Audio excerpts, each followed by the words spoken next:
So that'd be great. Everybody shows up.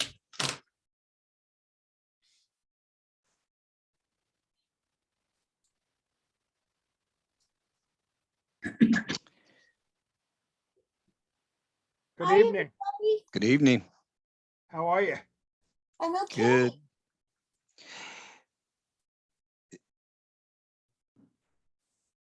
Now I can say good evening all.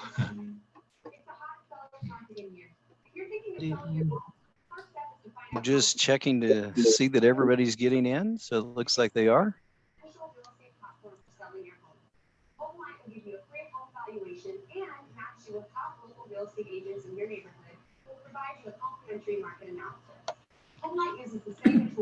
If everybody will mute, we've got some television going. I'm hearing about market analysis. If everybody would make sure that you mute your microphones, and then we'll get started.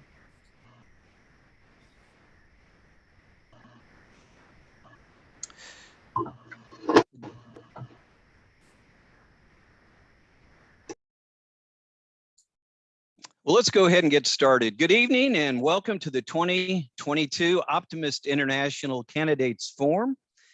For those who don't know me, my name's Dave Bruns, and it's my honor to be the moderator for tonight's forum. This evening, our forum is sponsored by the Candidate Qualifications Committee and the International Board of Directors.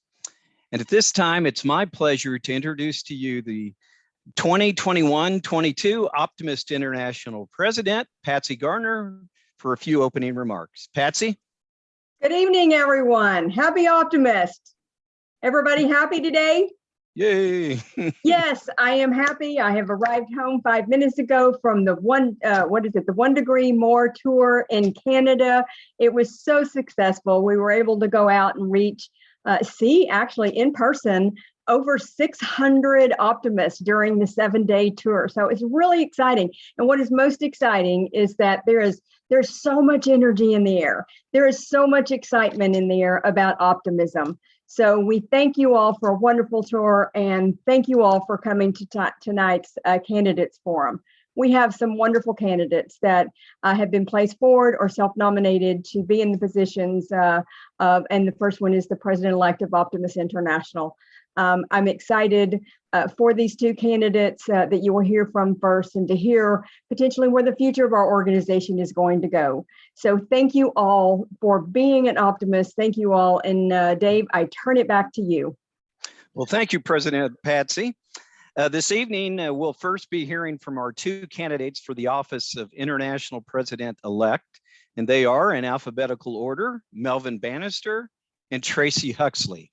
We'll then hear from our two candidates for the office of International Vice President-elect for the West Coast region. Now, earlier this week, we drew names to determine the speaking order. Each candidate will have up to 3 minutes to make an opening statement. I will then be joined by a panel of made up of former international vice presidents, James Adams and Ann Donkers, as well as former international president, Rebecca Butler-Mona, and they will join me in asking a series of questions to the candidates. In the interest of fairness, the questions will be rotated between the candidates, and each will have 2 minutes to respond. At the end of each forum, the candidates will have the opportunity to make a 2-minute closing statement. So with that, we are ready to begin. So we will now hear the opening statement from Tracy Huxley. Tracy? We go. Thank you so much, past President Dave. Thank you to all the members that are on here tonight who have taken the time to meet us candidates and to be more informed on this vote this year. To be nominated by the Candidates Qualification Committee is one honor. To also have 18 clubs submit nominations from around the organization representing 9 districts and 6 regions is an extreme honor. And before I could go any further, I must take a moment to thank each one of those clubs, in addition to the countless members who also rendered letters of recommendation to the CQ committee as well. I truly hope to hold up to your expectations and maybe, just maybe, even surpass them when given the chance. So thank you for your vote of confidence, and I hope you will make sure that no one squanders their vote resting on assumptions that others are taking care of voting at the polls. So let me take a moment to tell you who I am. Who is Tracy Huxley? I'm what's considered an optibrat, meaning I grew up through the services of my Optimist Club, as my dad was a charter member of the club back in 1983. As of today, I've been a full-fledged member of that club for almost 26 years. I've been successful through my club and district ranks. I've served on many international committees and often been asked to serve on ad hoc committees to dive deeper into challenges facing our organization. In the most recent years, I've served as the International Leadership Development Chair in our centennial year. I was President Adrian's Chief of Staff in the first pandemic year, and I recently served as Vice President for the Northeast and Great Lakes region. But if we dwell on the past, we thus live in the past, and I want us to look up and ahead at our future. Our future is the direction we should be focused on. I want to promise you that whatever we do, I will be doing it to ensure we are mission focused. We are making sure that who we are, who we say we are, what we say is important, and what we do is centered around our mission statement by providing hope and positive vision. Optimists bring out the best in kids, communities, and ourselves. A goal without a plan is just a wish. A quote from Antoine de Saint-Exupéry. Folks, I don't just have goals. I have plans that I have broken down into 7 pillars. I have goals with plans which I hope to keep fluid in the sense that I want the input of my team and I want the input of our members. The future of our organization depends on everyone getting behind a solid vision. We, each and every one of us, our members, are OI. These 7 pillars are the bubbles in my screen. And if you follow my Facebook page, you will be able to follow along a little closer on what this means and what my campaign is about. Thank you for this opportunity to sit in front of you all. I want us to surge forward with big hearts, bright minds, new invigorating energy that reflects our long history of amazing deeds to bring out the best in children, our communities, and ourselves. I welcome your questions, and I look forward into diving into some of these ideas with you all. Thank you.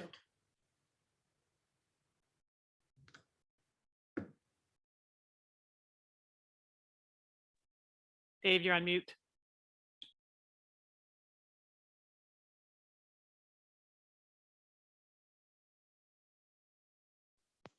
Now I do. Okay, so thank you, Tracy. We will now hear the opening statement from Melvin Bannister. Melvin? Thank you, Dave. I appreciate the opportunity to be able with y'all this evening. I've been an Optimist member for almost 44 years, joined in the fall of 1978. And I have, like Tracy, served at all levels throughout the organization. Obviously, I've been a member longer than Tracy has been alive. And so with my experience, and not only as an optimist, but I'm a trial lawyer like Dave has been for a number of years before becoming a judge.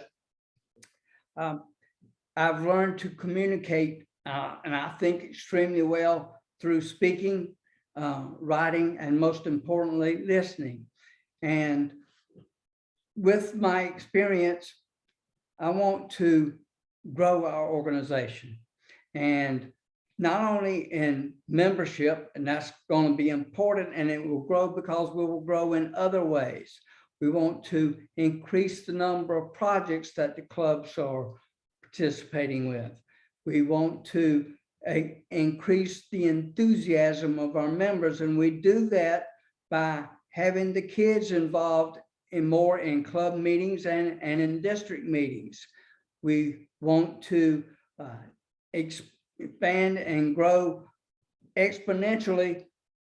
Back in 1987-88, past President Ken Loach said that when we stop growing, we start dying. Since 1990, we have been a dying organization. It is time to turn that around, and I have plans to do that through communication at all levels from the governors, the vice presidents, down to the club presidents, and we will be communicating on a regular basis. And I thank you for your time this evening. Thank you, Dave. Thank you, Melvin. We'll now move on to the question portion of our program tonight. And the first question goes to Melvin. And again, each candidate will have 2 minutes to respond. So Melvin, in your opinion, what are the primary responsibilities of the Optimist International president? And what will you make your primary focus if elected? The primary responsibility, I believe, would be to lead the board of directors, in particular, start out with them and to get them to accomplish our goals. And like I say, my main goal is to grow this organization, and we will have a team put together that will help us accomplish that goal. So that is the main thing that we will do as president of the organization, is to provide the leadership from the top down, getting information and support from club members up. Thank you. Thank you, Melvin. Tracy, would you like to respond? Yes, please. Thank you. The primary responsibility of the president, I believe, is a double-edged sword. There are two duties on that role. First and foremost, yes, we all understand that that person is going to serve on our board of directors, the following year be the chair of the board of directors, and therefore be responsible with the collective of those elected people to be responsible for the bylaws, the plans of the organization, and our policies. Obviously, creating those plans and getting the board of directors behind them starts at the roots of the president, but is the responsibility of the entire board, not just one person. That one person, though, has an office to hold and a voice to project, and a body of membership that they need to be able to inspire, because action and motivation comes from within, but inspiration can come from without. And so the president, that's the other side of that sword, needs to actually be able to relate to, see the vision of the organization, and communicate that down in relatable ways to the membership and to the rest of their team. Thank you, Dave. Thank you, Tracy. James? Yes. Hello, Tracy. Hello, James. This question is for you. What attributes do you possess that you believe would make you the best person to serve as international president? I used to have these written down for interview questions. I think when it comes to the Optimist International president, some of the things, the attributes that I obtain, or I have, and I obtain them too, is my relatability. The fact that I'm pretty humble. People do get a laugh out of me because I'll be the first to laugh at myself. And that's what I bring to the table to the general member, that they would relate to me. I have been a part of the organization, like I said, for 26 years, but my international roots, regardless of how long I've been on a committee, go back much further. As a family of optimists, and being the daughter of someone who's been through all the ranks of our international level, I have seen and been there on the sidelines, as you might consider a spouse, but instead as a daughter. And so I have an understanding of the different things that have been going on beyond just what I was exposed to as chief of staff with Adrian, or leadership development chair with past President Becky. So I have a training style, a speaking style, and a grasp on where we've been and where we're going, and a respect for our history and a desire for our future. Thank you, Becky. Melvin, the same question. Well, I think my major attributes are to be my leadership abilities and communication skills. I've been practicing law since 1975, graduated from undergraduate in 72, and practicing law since 1975. So, and I have run my own law office since 1975. So I know how to take care of business, so to speak, in a business-like manner. So my major attributes are going to be my leadership and communication skills, but most importantly is my sincerity. You know, I want to do this because I believe that I'm the best person for the job. If I didn't, I wouldn't be doing it. And I would congratulate those who are better than I think I am. So that's not bragging. It's just that it's time for me to step forward and help grow this organization. Thank you. Thank you, Melvin. Ann? Okay, this question I'll direct toward Melvin first.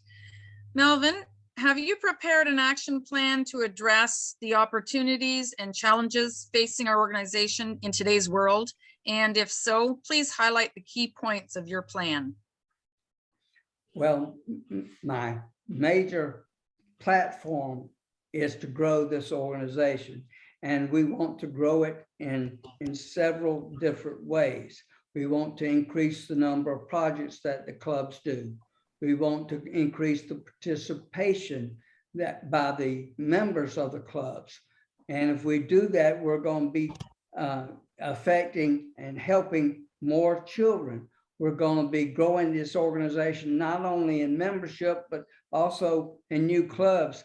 I think it's fantastic that we're growing in Nepal and the Asia Pacific region. That's great. We need to be growing that way in North America as well. And so my major plan and platform, and I have put together some of these plans to help us do all of that. And at the same time that we're growing, we're going to be much happier. We're going to receive a whole lot more smiles and thanks. And yes, I have plans to do all of that. Thank you. Thank you, Melvin. Tracy, would you like to respond? Yes, please, but you only gave me 2 minutes for something that I would need a whole day for. Okay, for 2 minutes, what my plans are. I have a vision, as I said, with goals and plans that is around a 7-pillar outline. So let me just outline these just slightly. Expand our revenue outside of just dues income. I can go deeper into that with individual messages or later. Target our new club building to become more sustainable and to be less on the shoulders of the members and more professionally done and more targeted. Diversify our marketing so that our marketing strategies and efforts are actually going beyond marketing to ourselves. Support our club member retention. We consider ourselves to have a growth problem. We don't have a growth problem. We have a retention problem. We are still adding members. We are still adding clubs. What we are not doing is keeping them.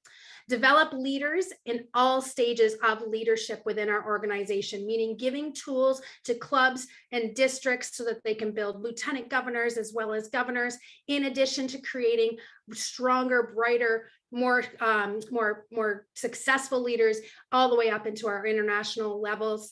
Embrace diversity throughout our organization. Embracing diversity is a lot more than creating fun graphics for our Facebook or our Instagram pages. And then the last of those 7 pillars is to focus on continuity so that we have more strength as an organization moving forward. Those will all be part of my plans and my goals, and they will all be mission-centric actions. Thank you, Tracy. Thank you, Ann. Becky? Thank you, Chairman Dave. Tracy, I'll direct this one to you first. As you know, there have been various thoughts expressed over the years regarding the best ways to grow Optimist movement at all levels. How is your plan unique, and why do you believe it will be successful? So in growth, we would be looking at 2 different things. We would be looking at, as I said, our growth problem really is based in our retention opportunities. So through club member retention, we would be looking at offering ways for clubs to recognize where to correct the mistakes of the past. We don't just forget about the mistakes of the past. Sometimes we have to learn from our mistakes. So that would be a way of putting a cork in the sieve, if you may say. Secondly, when it comes to growth in new club buildings, so I guess there's 3 new club building, we need to start being more strategic in where we're putting clubs, making sure that they are more sustainable clubs. The average member is gone within 12 months of their membership, and the average club is folding within 3 years. We need to fix those problems. We need to identify them and fix them. And thirdly, in 2019, 2020, President Adrian and the board of directors created our member at large. And the member at large, I think last year had 3 people. This was an opportunity for those people out on the street, Joe Blow, Joe Public, who call themselves an optimist, to be card carrying optimists with a capital O. We need to actually start developing that plan a little better. That's a whole nother conversation on how we develop our member packages and what makes people want to be members, but that will be the 3rd level there. Okay, thank you, Tracy. And Melvin, same question to you about your recommendations for best ways to grow and how your plan is unique and why you believe it will be successful. Well, I agree with Tracy in that we need to increase our retention and hold on to our members. And as Tracy indicated, we lose a lot of clubs that are formed just recently.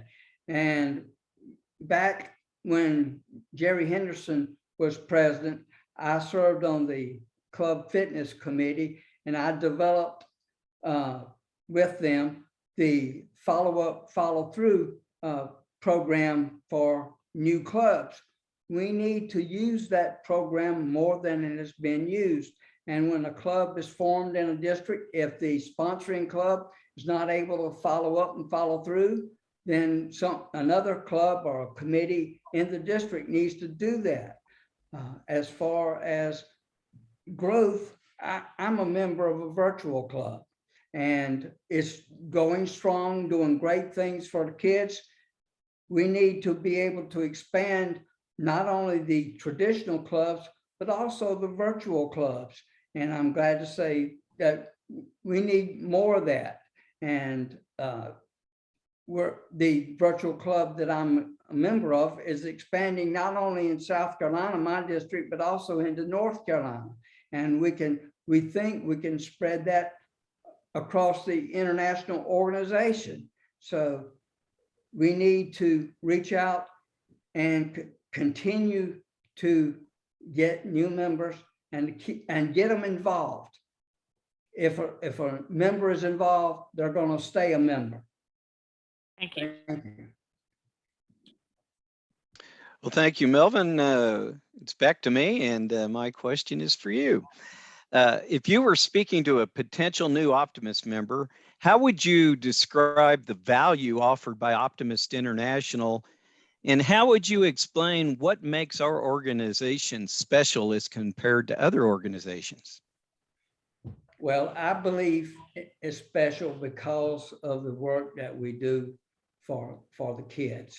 And the reason that I have stayed a member of this organization for almost 44 years is the thanks, the smiles, the hugs that I get from the kids. And I know I've told stories before, and I try not to go into that too much right now, but we got to come, I'm sincere when I approach someone about joining my Optimist Club. And of course, I have an elevator speech, so to speak. And during my 44 years of being an Optimist member, I've sponsored over 50 new members, and I've been involved in organizing probably over 10 clubs. And because of that, we will be able to grow with my leadership and training abilities from the vice presidents, board, governors, down to the everyday member of our clubs. Thank you. Thank you, Melvin. Tracy, same question for you. Hello, Past President Dave. Thank you. So what would I say to someone Number one, you can give back to your community. You can make the life of a child better by being a part of one of hundreds of organizations. That is not something that is unique to being an optimist. What is unique to being an optimist and a part of our organization is that we take optimism as our philosophy of life. There are people out there who are not card carrying optimists with capital O's, and we need to capitalize on that. But our ability to see the sunny side of everything, our optimist creed, I can rattle off all 10, but I don't think I can do that in under 10 minutes or in under 2 minutes. It is our grasp, our desire to be optimists with capital O's, with optimism as a philosophy of life that makes us different than the Boys and Girls Club or the Rotary or the Lions, that we are actually out there with hope and positive vision trying to make a difference. Thank you. Okay, thank you, Tracy. James? Yes, question is first for you, Tracy. What adjustments or changes, if any, do you believe need to be made in our current club model and in the way we start new clubs? Oh my goodness. Yes, James, love this question, because that is like the first and foremost thing. I think for the clubs that are out there, let me start here before anybody gets their knickers in a knot. The clubs that are out there and running successfully, continue on your way. Keep doing what works for you because it works for you. But one of the problems that we're encountering right now with being able to grow sustainable clubs is that we haven't changed our club model in over 100 years. We've tried things from new club building, from taking from 35 members to build a club to 25 members to 15 members. Now we got to vote to go back to 20, and that's all fine and dandy. But that's not what our problem is about sustainable clubs. We need to start looking at the way that I have a wonderful article that a brilliant man sent me about why millennials aren't volunteering and how they aren't falling into our model. We're asking generation after generation to change the way they are to fit back into our model. And we can't do that. We need to start recognizing things like the Optimists at Large membership, virtual clubs, beyond the virtual clubs where they're still geographically located. So they're taking meetings online, but their attention is still in one spot. And we need to start becoming optimists of the world. We need to start asking people to do things within their own communities, but maybe not even be a member of a club, but be a member of the organization. And I think that's going to make a big difference. Thank you, Tracy. Thank you, James. Melvin, same question. What adjustments or changes, if any, do you believe need to be made in our current club model and in the way we start new clubs? Well, we need to be able to increase the number of new clubs, and it can be done, as Tracy mentioned, in several ways. We can increase more virtual clubs.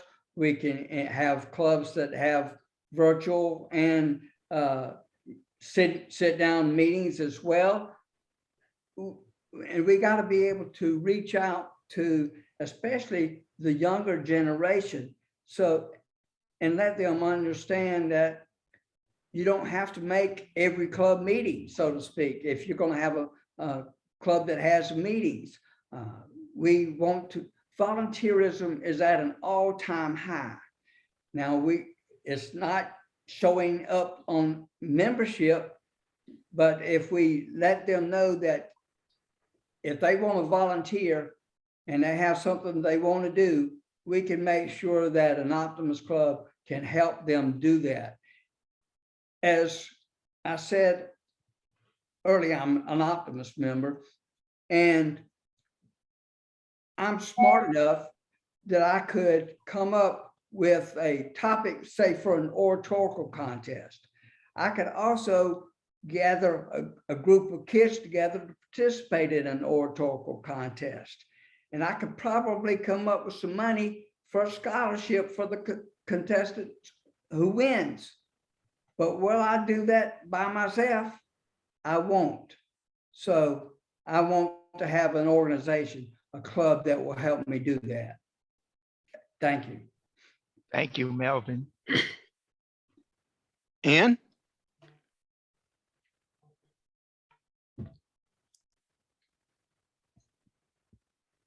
She's muted. Sorry. Can you hear me now? You Yes. can hear me? Okay. Okay. Sorry about that. What role do you envision international expansion playing in the future growth of Optimist International? And what lessons can we learn from the success in Nepal to help us grow in both developed and developing nations? Well, I think that's a very good example of how we can grow internationally. And I understand that we're not the only civic organization that's growing internationally, but we need to expand on that. And just this last week, from becoming a Facebook friend with someone in Africa, that I forwarded that information on to Jim Boyd to see if we can't get another club started there with my contact. So we need to, yeah, we can expand. It just, optimism, it sells itself if we get it to the people. And that's what we've been doing in Nepal. And it's fantastic that we've got those number of clubs, and we can expand elsewhere just by putting the work together. Thank you.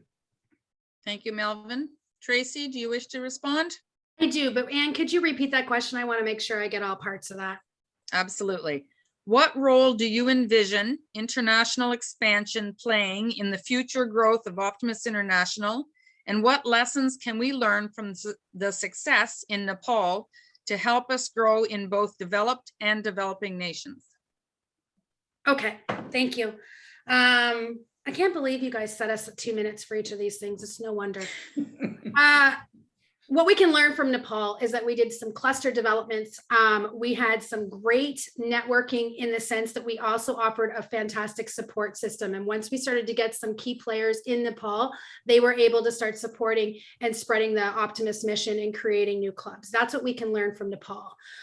What we need to be very careful at is that we are going down a slippery slope in the way that we're currently developing clubs in underdeveloped countries, in the sense that we have not been giving proper attention to the way that we work with our inclusion and diversity that already pre-exists within our organization. And we need to start putting things on a more even playing field. But we also need to, and I've had lengthy conversations with a gentleman in my city here who is a professor that actually does this for business students as the course that he teaches.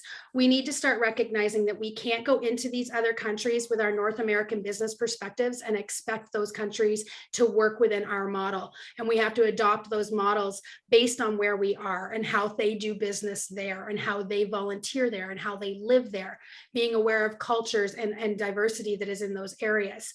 So we need to be more able to adapt. And that is where the current, and I hope I'm not jumping into a future question, our current pilot program with the Optimist Francophone Canadien is a very important part of how we move forward as an organization with expansion and development internationally. We need to use the strong base of those Francophone Canadians that already understand the mission and vision of Optimist International and make that work so that we can start taking that federation type foundation, or if not, I don't want to use the foundation with a capital O, the federation model, and using that in other countries.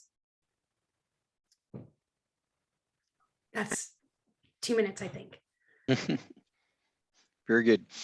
Okay, Becky, back to you. Thank you very much, Chairman Dave. Tracy, I'll direct this one to you. And you actually touched on this earlier, so now's your opportunity. How can Optimist International expand our revenue streams from sources other than simply our own members? Yay, yes. Okay. And this is something I've been having conversations with, and I hope to have more conversations very soon with President-elect Bob so that we don't have to wait till 2023-24 to get this started. And Optimist International actually has started to look at this and got it going. But what I see and what we should have capitalized on when the pandemic hit was all the people that use the word optimist and optimism and being optimistic they need to be starting to purchase things. Life is Good. Everybody write that down if you're taking any notes tonight. Life is Good is a website. They're doing what we should be doing. And that is selling Cooley cups that are cool for anybody, not just Optimist members. We're all toting our OI logos, but that means nothing when we're looking at our golf shirts and our jackets to anyone outside of our clubs. But there is a whole group of people in the world that call themselves optimists. Let's sell them cool graphic tees, Cooley cups, coasters, posters, whatever it may be, selling it all online with an online store, which means that we don't have to produce the product first. They buy this, we get the kickback, we get the profit. But when they get it, they get a like a card or something that's on there that says, you think you're an optimist, but are you an optimist with a capital O? And they have an opportunity to enroll and become a member at large. And then we develop, or before, obviously not after, we really develop what we're going to gear those member at large people to be able to get involved in worldwide as optimists. So that's one. There's other plans, but again, TikTok. Thank you, Tracy. Melvin, same question for you. Could you repeat the question? I want to make sure I get it right. Absolutely, sir. How can Optimist International expand our revenue streams from sources other than simply our own members? Well, we have done somewhat of that before. As I know years ago, Budweiser sponsored a whole bunch of our stuff, especially at the Optimist Convention.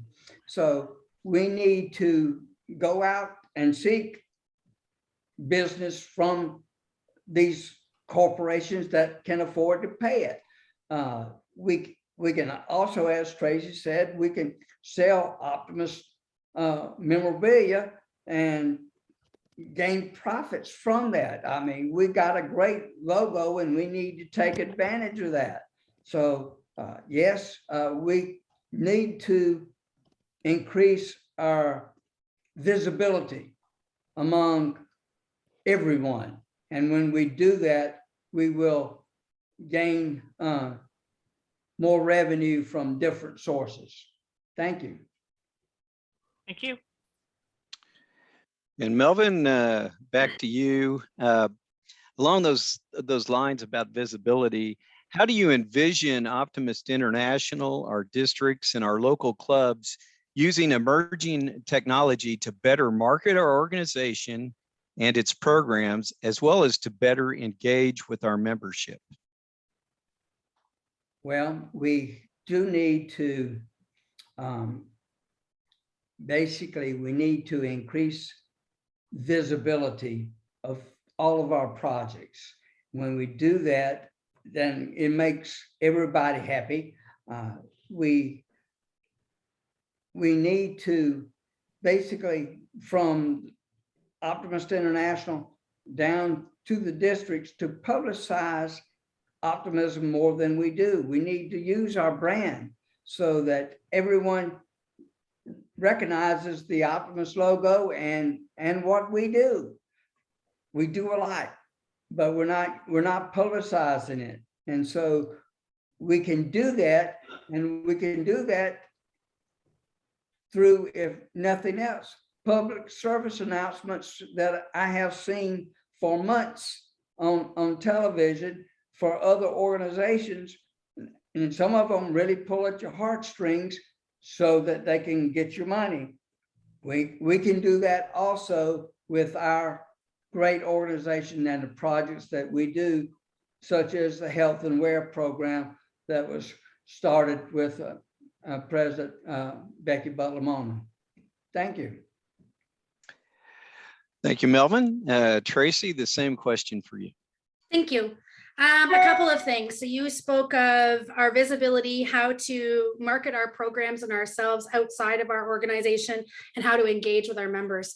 There's a couple things on here that you'll read along the sides. And one of them is to diversify our marketing. Currently, our marketing strategies appear to be pretty much targeted to ourselves. So when I talk about diversifying them, I mean separating that. When we're putting all of our efforts into our own Facebook pages, our own social media channels, whether they be on TikTok or YouTube or on Instagram, we're really only hitting one target market, and that is ourselves. That plays a role though in the engaging members portion. So so much like we have human resources in organization and in businesses, we need to have a member resources area in our organization, one that looks at making sure that our members are engaged and proud. And that is what our current marketing strategies have been doing. What they haven't been doing is reaching out to the outside world. So I already mentioned the kind of Opti store kind of thing that we need to do and start actually marketing to people, where the OI logo, as sad as some people will feel, will be a minor part of the product, and the word optimism is the major part of the product. It is what we put inside that package that will get the continued marketing of people starting to recognize who we are in the world. I don't know if Zeke Potter, who's the governor-elect, I believe, in Iowa right now, is on tonight, but he was on a traveling, he went to the Macy's Day Thanksgiving Parade in New York this past year. And on his way there, he posted something on Facebook while he was in one of the airports in Washington DC. And it was this billboard that was in the middle of the airport that was saying, "Are you an optimist?" And I thought, and he's like, "Oh, I know I'm where I'm supposed to be." And I thought, what the heck? That should be us. Why are those billboards not coming straight from the Optimist organization? Instead, they're coming from somebody else stealing our word. So these are the kinds of things that external marketing needs to be doing, because we've been focusing so much on internal marketing. Thank you. Thank you, Tracy. James? I can't right now. Okay. All right, this is our last question for tonight, and it goes to you, Tracy, first. So on a personal level, how do you try to live by the words of the Optimist Creed? And what has been your greatest satisfaction as an Optimist member? On a personal level, how do I live by the Optimist Creed, and what is my greatest satisfaction? On a personal level, there are three things that sit on my workbench. I'm a jeweler by day, dog trainer by night. And on my workbench is a series of Dr. Seuss quotes, is a little piece of arts and crafts from my friend's child that they made for me. Well, I think they're in their 20s now, and they were probably 6 years old. And the other thing is the Optimist Creed. That Optimist Creed, when I repeat the Optimist Creed, I don't recite the Optimist Creed, I speak it. I speak it in the way that I would be saying it to myself, with all purpose and all intentions. And whenever I have a tough day, whenever I am struggling with anything, I will go back to that Optimist Creed, find the tenet that suits this situation, and remind myself of it. It's like self-affirmations, which I've written down, put in my wallet, and read every day. That's what I do with the Optimist Creed. And so I have lived that, and I have lived that for beyond the 26 years of membership in many ways. My greatest satisfaction has come from my ability to be a certified international trainer, to have traveled to over 20, I think it's 23 districts within our organization, to have had the opportunity to be such an integral part of training President Becky's team and being part of people's growth. And when I hear back about people's successes, or when people I haven't met in person reach out to me for advice, or for words of wisdom, or telling me what they have done successfully and the pride that they got from their successful work, that's what I take back. I've got children, we've all got children, and being part of the club that served me does exactly for me what it does for all of you. But that is the extra bit that I have gotten by expanding my optimism into the international realm. Thank you, Tracy. Melvin, same question. Well, I've been an optimist all my life, card-carrying member since 1978. But when I look at the creed, I feel that I don't worry about anything. If something's good or bad, it's going to happen, it's going to happen. I don't worry about it. And so I'm living the creed on a daily basis. My greatest satisfaction is kind of hard to come down with one thing, but I will tell you that in 1987 at the Montreal Convention, Jenny Ricker, my lady, was with me, and that was at the convention where the Optimist organization started allowing women into the into the organization. Jenny became a member of my Downtown Columbia Club right thereafter and was the first female governor of the South Carolina district. She was the first female vice president of Optimist International. And she's done super things since then. So my greatest satisfaction, I think, might be getting my lady involved, who has helped a whole lot more kids than in addition to what I have helped. Thank you. Thank you, Melvin. Well, I need to applaud both the candidates for the 2 minutes you took to heart. And I appreciate that a lot. And because of that, I'm going to reward you because we are quite a bit ahead of schedule. So I'm going to allow you to have 4 minutes instead of 2 minutes for your closings. If you would like to take it. I know that both of you seem to have a few things you wanted to expound upon, so certainly you can do that, but we thank you for watching the time, and I know 2 minutes isn't a very long time. So the closing statements, Melvin, you will go first, and you can have up to 4 minutes. Thank you, Dave. I appreciate that.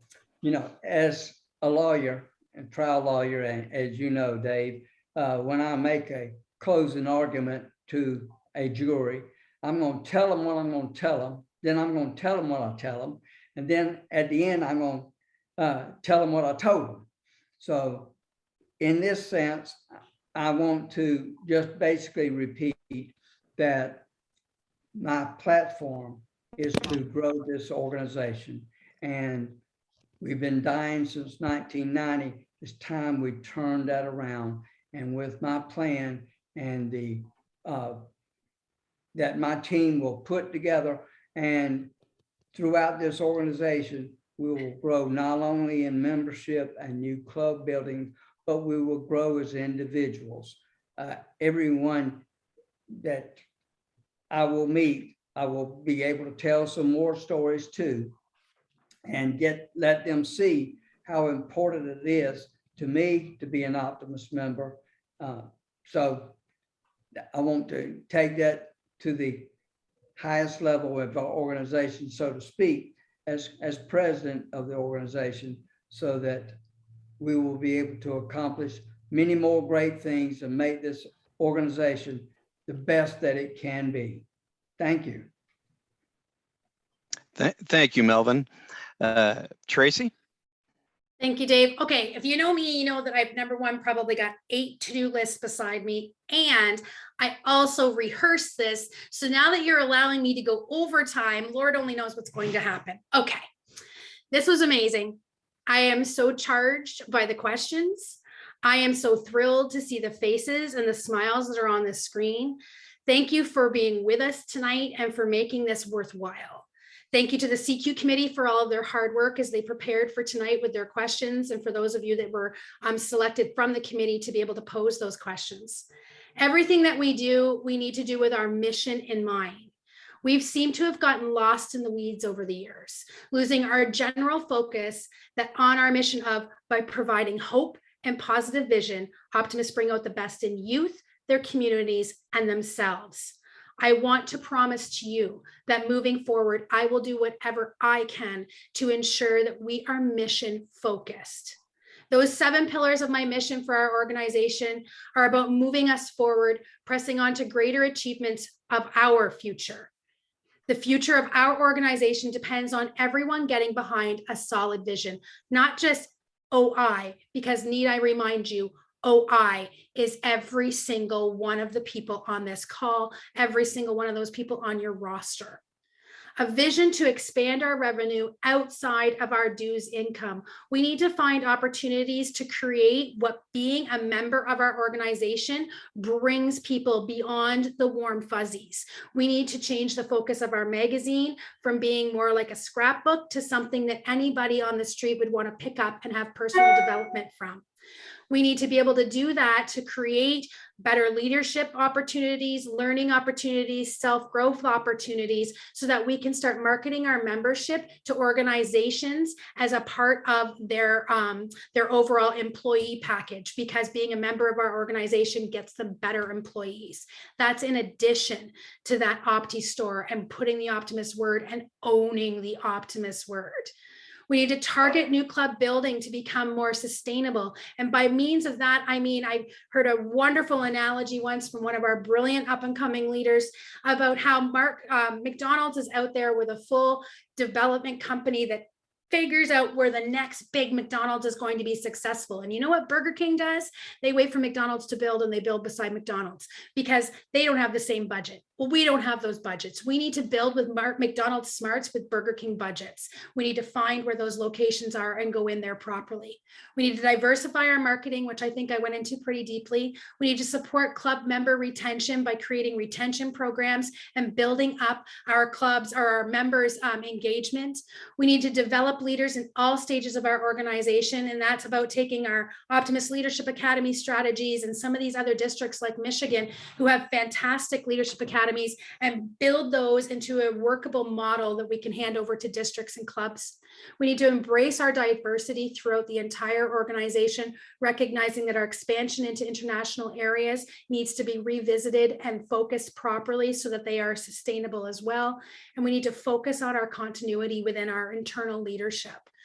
All of this needs to be mission-centric. This needs to be worked on and always drawn back to, is this bringing out the best? I want to thank you and good luck to the other candidates tonight, to the vice presidents. And I hope you all make sure that your club and your friends' clubs exercise their right to vote when they get those ballots, and don't just rest on the laurels that who you think is going to win will win without you taking your vote. Thank you very much. Thank you. If everybody would join me in giving a virtual round of applause to these two candidates and their excellent presentations tonight.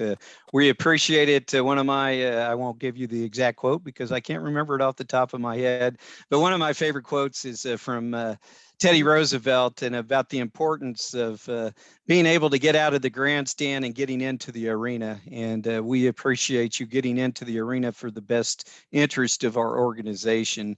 I want to thank our panelists, Rebecca and James and Ann. And I should also point out that behind the scenes, other members of the CQ committee that helped with these questions tonight.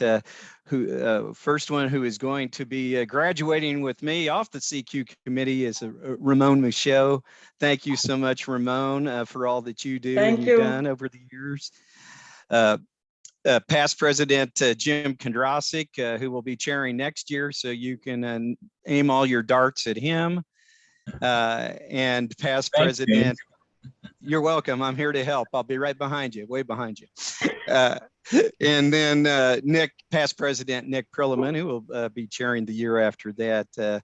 With that, before we take a break, I'd like to turn it back over to President Patsy, who will explain a little bit about the voting process. Patsy? Thank you, Chairman Dave. First of all, I want to thank you also to all the Candidate Qualifications Committee. The time that you spent with these challenging and thought-provoking questions, I believe that will help lead our clubs to support the candidate of their choice. So we thank each and every one of you for the panelists for tonight. To both of our candidates, Tracy Huxley and Melvin Bannister, I say thank you for sharing with us tonight your visions of the future of Optimist International, and more importantly, how you as president will lead us all into our future. Both of you have such passion and dedication for optimism. I would be most honored to serve beside each of you in fulfilling the view that you have of the mission for Optimist International. I wish you both the best of luck this coming month. So I want to say to each and every one of our members, guys, you all have the responsibility and the rights to vote for the candidates of your choice. We hope this forum provided you an opportunity to get to know them better so you can make that choice. So just a few announcements about our elections. And the exact details were in the hotline. They were in also the special edition that was sent out on April the 14th. So the first of the emails announcing the polls are open will arrive in the club president's email box on May the 2nd. They will be the only ones in the club receiving that email. It will come from, and it's in the hotline if you need it. We don't have a chat line to put it out there, but it's noreply@directvote.net. All right, and if any of you have not received that by May 3rd, because it's supposed to come in the morning of May 2nd, just contact support@directvote.net. Don't contact Stephanie, don't contact Dana, contact support@directvote.net. Okay, and they'll make sure that you get that signed up. But if they don't respond again, then you can call Stephanie and Dana. Anyway, once you have voted, you will not receive another email from Direct Vote. But each Monday for the next 3 weeks, another email will arrive to those who have not voted. Remember, a club cannot vote unless Optimist International dues are paid in full. So once you have paid those dues, if you have not yet, then you will receive another email. You'll get the opportunity to vote the entire month of May. The polls will be open for 30 days. So they will be closing at 5 p.m. on Wednesday, June the 1st. All right. Then it's going to take a couple of days to audit and verify those votes, at least one day. And if there's no challenges, everything goes as planned, the announcement will come on Friday, June the 3rd. So if you have any questions, just let us know and we'll make sure that that gets done. Again, thank you to the candidates. Thank you for qualifications. I wish you all the best of luck. I want to thank each and every one of you for your time tonight. And thank you all for being optimists. Thank you, President Patsy. We really appreciate your comments. I did want to point out that although we will have another forum here in a few minutes with our international vice president elect candidates from the West Coast region, that there are a few people who are running now unopposed in the election, and we need to congratulate them as well. So for International Board of Directors at large, we have Terry Gorman and Patrick Prendergast. So let's give them a virtual round of applause. And for international vice president elects, we have from the Northeast and Great Lakes, Tom Kindo. From Southeast region, Dave Wilson. From Mid-Atlantic, Gene Reardon. From Middle America, Michael Bowles. From Great Plains, Mark Philman. And from Southwest region, Kevin Alera. So let's give them all a virtual round of applause as well. We're going to take about a 5-minute break, and we'll excuse those who do not want to stay on, but we certainly welcome everyone to stay on for the next portion of our program. But we'll take 5 minutes. Don't leave Zoom if you want to participate in the next forum. Just mute and turn your cameras off so we don't hear any strange noises. So with that, we'll see you back here in 5 minutes. Okay. The next portion of the program is for an election on the West Coast, I think. Right? That is correct. That is correct. The next forum will be for the international vice president-elect from the West Coast region. So everybody's invited to participate if they'd like to, but if you want to excuse yourself, now would be a good time to do it. Thanks.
President Patsy, were you able to talk to Stephanie?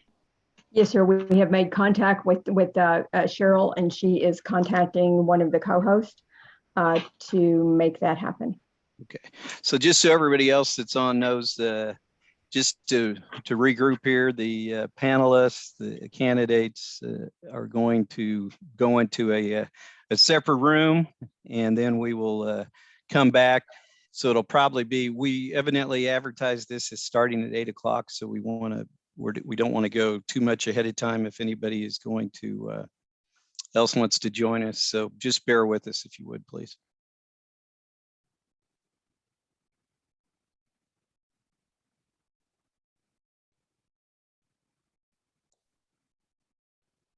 What time do you think this will be going to today? What? Well, you know, I should have been more of an optimist on the first one because we went a lot quicker than I thought. If everybody follows the time well, I would say that we'll probably be done by 8:45 Central Daylight Time, so 6:45 Western or Pacific time. Thank you.